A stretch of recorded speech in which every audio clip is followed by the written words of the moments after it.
All right, so here we are, less than 48 hours before the U.S. Election Day, and wow, things are heating up. Already, more than 77.6 million votes have been cast. Yeah, that's right, 77.6 million.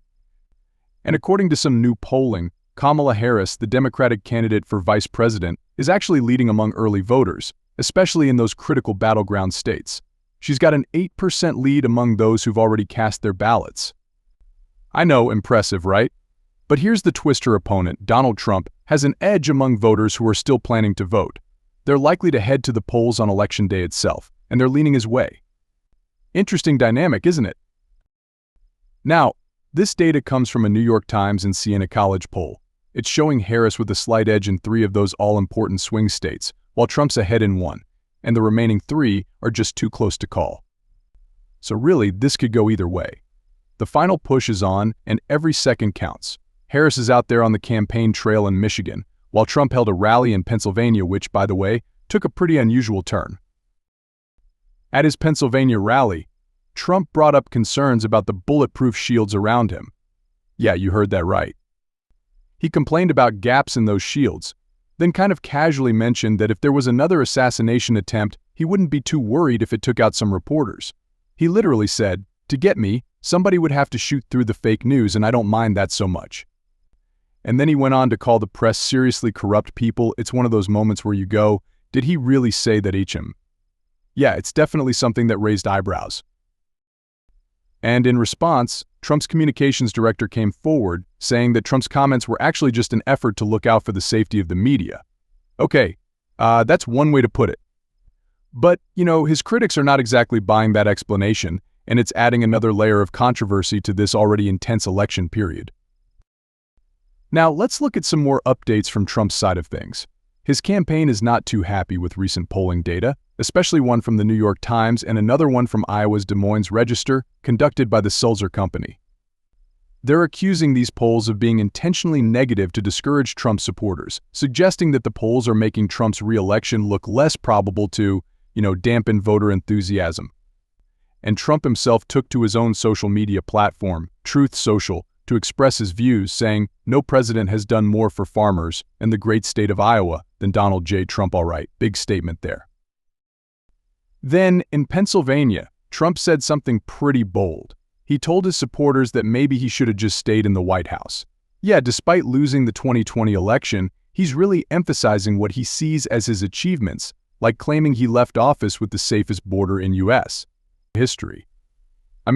Okay, it's definitely a message that resonates with his base, and he's using every opportunity to hammer it home.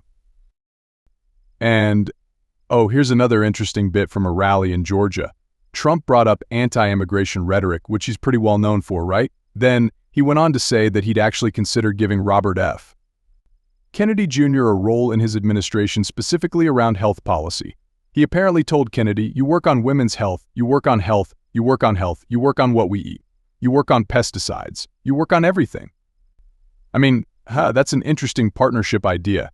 And Kennedy, by the way, has suggested removing fluoride from drinking water if Trump is re-elected, to which Trump responded, "Well, I haven't talked to him about it yet, but it sounds okay to me." Just one more surprising twist, right? You kind of have to wonder how people feel about that one. Trump also had a lot to say at a North Carolina rally in Kinston. There, he took a swipe at Mitch McConnell, the Republican Senate Minority Leader. He told the crowd, "Hopefully we get rid of Mitch McConnell pretty soon." It seems like a lot of Trump's supporters are still frustrated with the outcome of the 2020 election and feel it was stolen, so they're rallying around these calls for change within their own party too.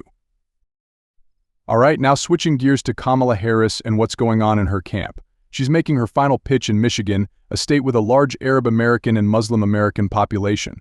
Her main message there was about working to end the war in Gaza.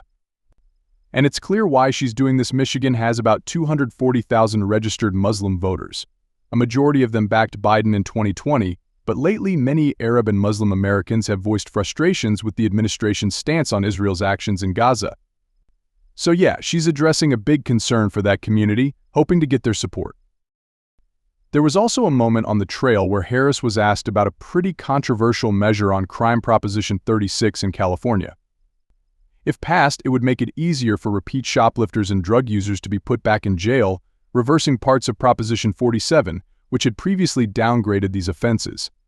When she was asked if she voted for it, she kind of dodged the question. She had just submitted her ballot in California, but didn't directly answer. Yeah, it's a touchy subject, especially given her past as a prosecutor and how crime policies are shaping voter opinions right now. Then Harris also visited Michigan's Greater Emmanuel Institutional Church of God in Christ, a church in Detroit. There, she spoke about the country needing to come together and heal. She told the congregation that God's plan was to heal us and bring us together as a nation. But she emphasized that, yeah, everyone has to act to make that vision a reality.